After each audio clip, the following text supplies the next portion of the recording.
I never believed in ghosts, but after working security at St. Mary's Hospital for 6 months, I realized that the living are much scarier than the dead. It was 3 a.m. on a Tuesday.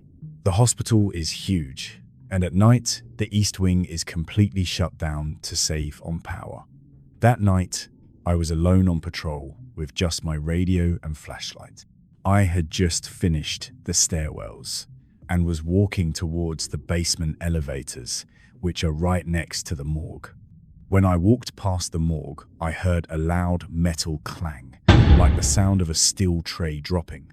I froze. The morgue is locked from the outside, and no one can get in without a key card. And I had the only one for this floor.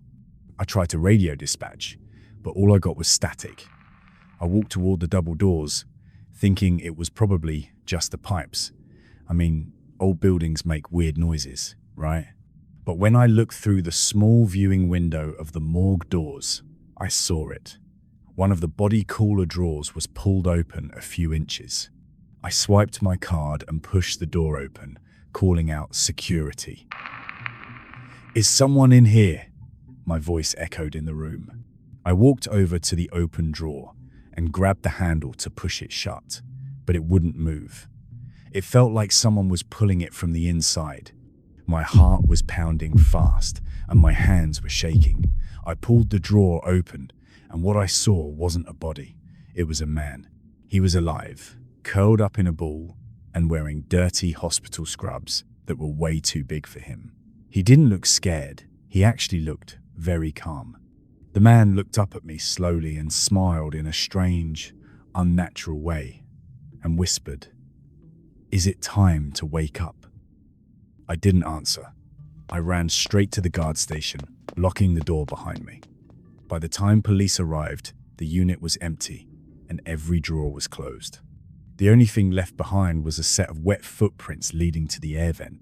I quit the next morning.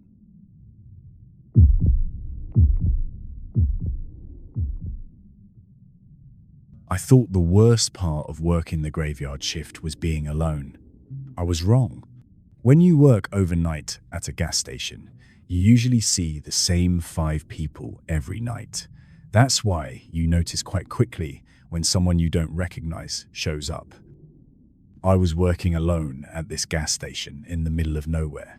It was raining heavily that night, and I was behind the counter restocking the cigarettes when I noticed a black car pull up to pump number 6. It was the pump furthest away from the store, right where the lights didn't reach properly. The driver didn't get out, he just sat there. 5 minutes passed, and then 10. I started to get that prickly feeling on the back of my neck, like the kind you get when you're being watched. I picked up the store phone and pretended to call someone, hoping he'd see me and decide to leave. He didn't. Finally, the car door opened and a tall guy stepped out, wearing a long trench coat. He didn't even look at the pump. He just turned his head and looked straight at me through the glass. Then he started walking toward the door. He wasn't running, but he was walking a bit faster than normal. I double-checked the door to make sure it was locked. He walked right up to the glass and pressed his face against it, breathing on it until it fogged up. He didn't knock or ask to come in.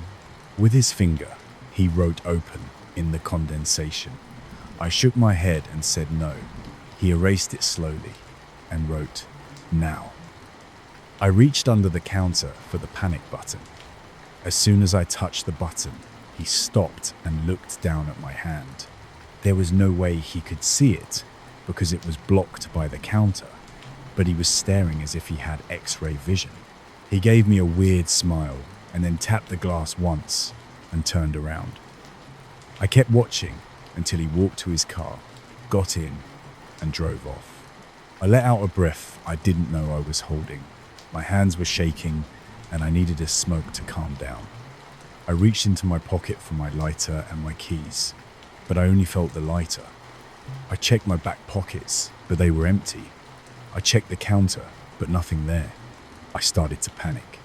I remembered I had slipped in the rain when I arrived for my shift and realized I must have dropped my keychain outside. It had my car key, the store key, and even my house key. I ran to the security monitor and checked the footage from 5 minutes ago.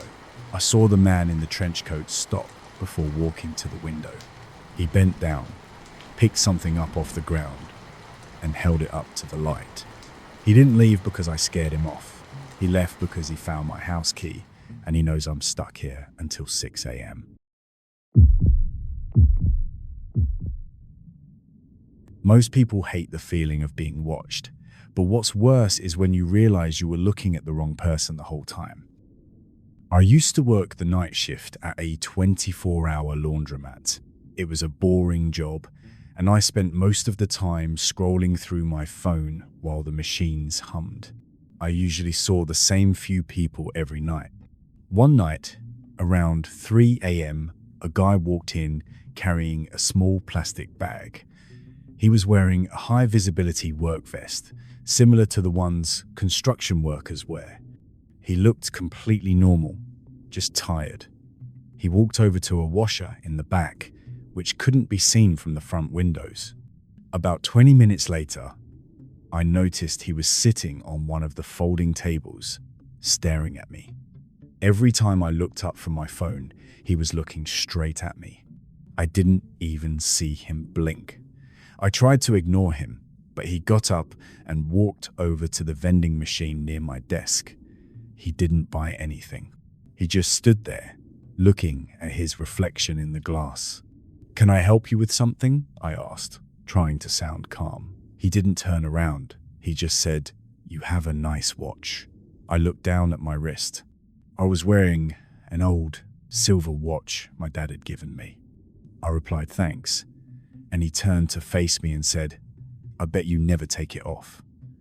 Then he walked back to his machine, grabbed the clothes which were still wet, and walked out of the door. I felt relieved and thought he was just a weirdo who liked to make people uncomfortable. I finished my shift a few hours later, locked up, and drove home. When I got to my apartment, I reached for my keys in my pocket and something fell on the floor. I picked it up and saw it was a piece of paper folded into a tiny square. I opened it, and it was a receipt from the laundromat from earlier that night. On the back, in messy handwriting, it said 3:14 a.m. "You checked the time. You looked at me. I was right behind you." I started feeling sick. I remembered checking my watch at that time because I was wondering when the guy would leave. I checked the security cameras the next day with my manager, and the guy was sitting at the folding table at 3:14 a.m. He wasn't behind me. Then we looked at the footage from the camera hidden behind the detergent display. While I was being distracted by the guy at the vending machine, a second person, who I never even noticed, had crawled in through the open service door behind my desk. He had been crouched just a few inches away from me, under the folding table I was leaning on, watching me check my watch. He was the one who slipped the note into my pocket while I was distracted. They weren't there to rob the place. They just wanted to see how close they could get without me noticing. The manager didn't think it was a big deal and told me to just keep the side door locked from now on. But I couldn't do it. I handed in my notice that day. I don't work nights anymore, and I don't like it when people stand behind me in line anywhere.